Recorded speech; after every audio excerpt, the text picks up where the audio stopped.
Good morning, friends. My name is Rudraksh Vishwakarma. Today, I'll be presenting on a topic environmental compliance for corporations. So, coming to the introduction, environmental compliance is not just about adhering to regulations, but it's a commitment to sustainability and a better future. It involves a proactive approach to environmental management, ensuring that businesses operate within the legal framework while minimizing their environmental impact. Corporations are increasingly recognizing the importance of environmental compliance as per the Corporate Social Responsibility (CSR). This is driven by a combination of regulatory requirements, stakeholder expectations, and recognition, and sustainable practices can lead to operational efficiency and cost savings. Best practices in environmental compliance include conducting regular environmental audits to identify potential areas of non-compliance, investing in eco-friendly technologies, and implementing robust and environmental management systems.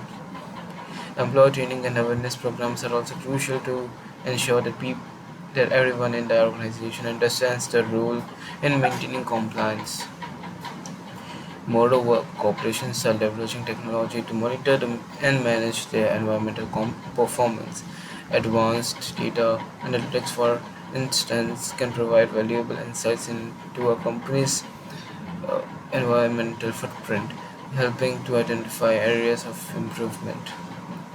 So, coming to the main body of this article, we have the basis of environmental policy.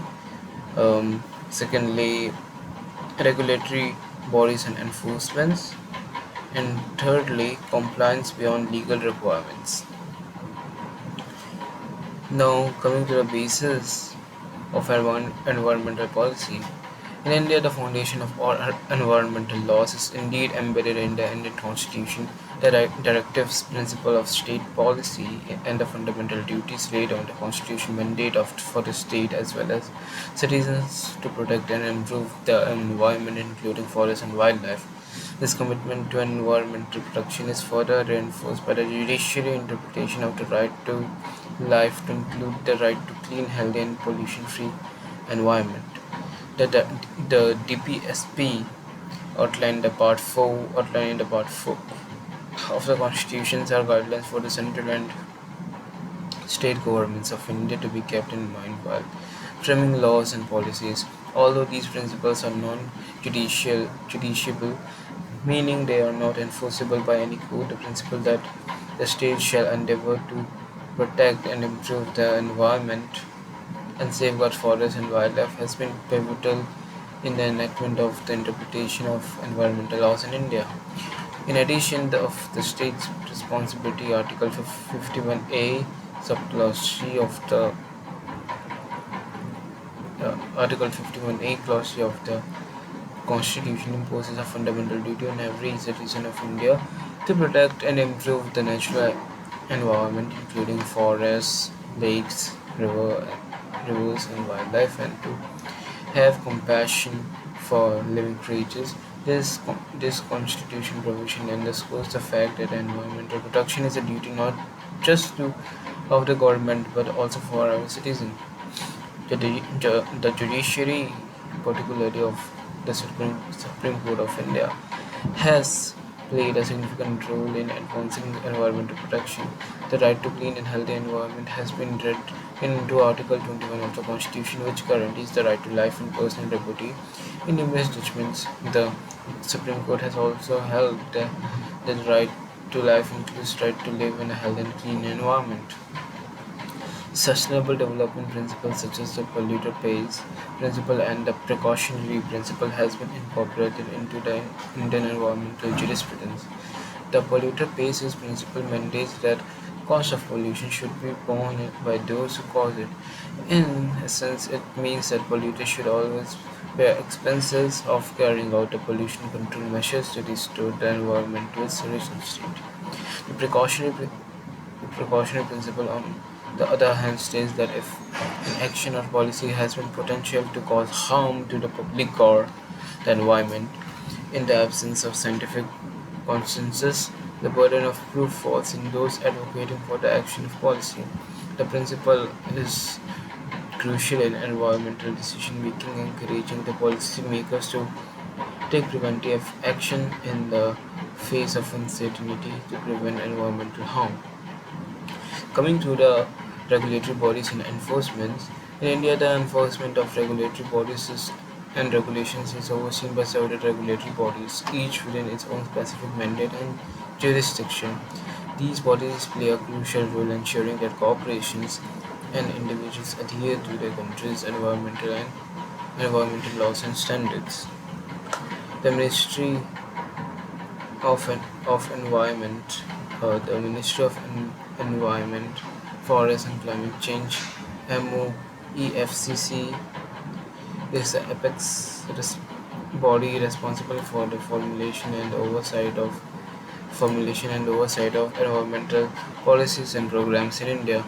It is tasked with promoting conservation, sustainable development, and sustainable development and the coordination of action related to the environment.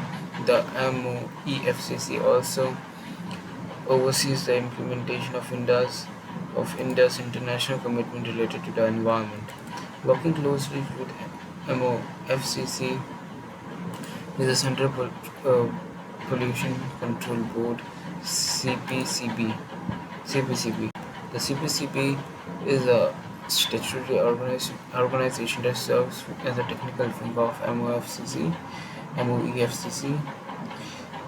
It provides technical service to the ministry and coordinates the activities of the state pollution control boards (SPCBs). The CPCB also sets standards for the control of pollution and measures for its prevention, control, and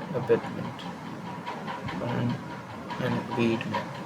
In addition to these bodies, there are several specialized bodies that oversee specific aspects of environmental compliance. These include the State Level Environmental Impact Assessment Authority (SCIAA). This body is responsible for conducting environmental impact assessments (EIAs) for certain categories of developmental projects. The SCIAA receives the EIA reports and decides whether to grant or refuse environmental clearance for the proposed projects.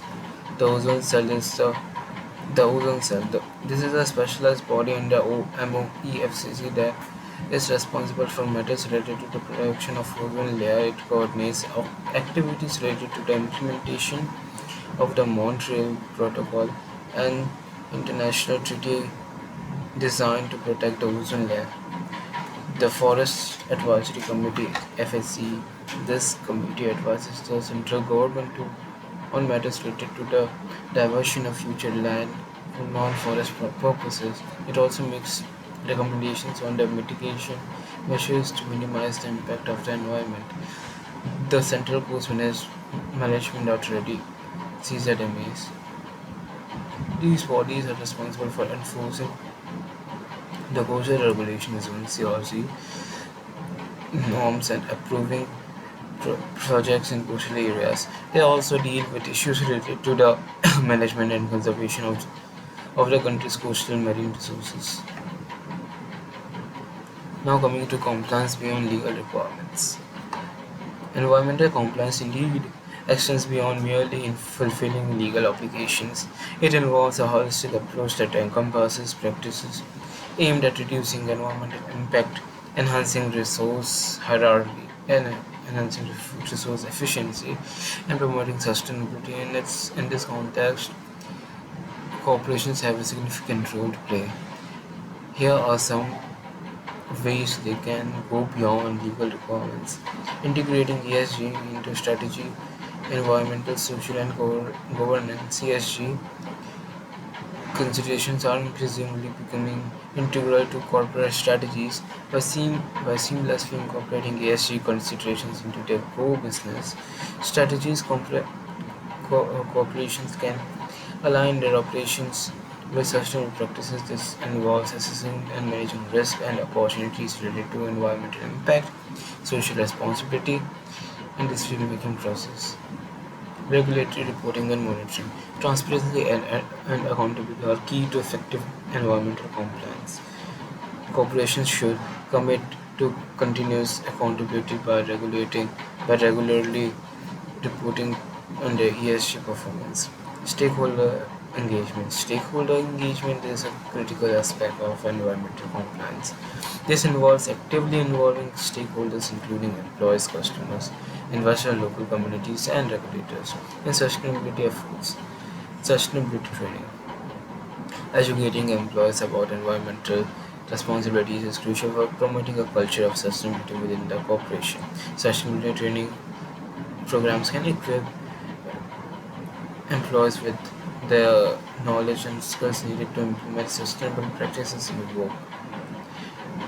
Coming to the conclusion, in conclusion, indeed, the corporations play a very pivotal role in safeguarding our planet. By prioritizing by prioritizing environmental compliance, they not only fulfill their critical obligations but also contribute significantly to a healthy and more sustainable future. This commitment goes beyond mere compliance with the laws and regulations. It reflects a deeper understanding of the interconnectedness of all life on Earth and recognition of a collective responsibility to protect and preserve our shared home. Thank you for watching.